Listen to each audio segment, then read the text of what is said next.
నాకు మ్యారేజ్ అయ్యి 1.5 year అవుతుంది మేడం. ఓకే. అయితే నన్ను ఇంట్లో ఒక పని మనిషి లాగా వాళ్ళకి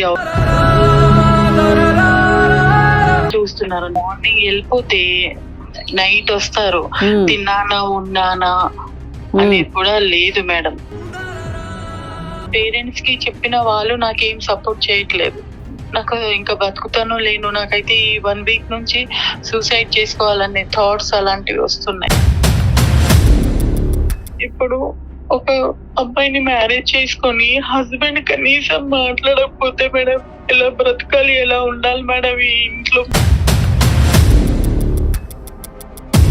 అలా కాదు మీనాక్షి గారు, ఇప్పుడు 1.5 year నుంచి ఒక్కసారి కూడా మీకు అసలు ఫిజికల్ గా కాంటాక్ట్ ఉందా లేదా?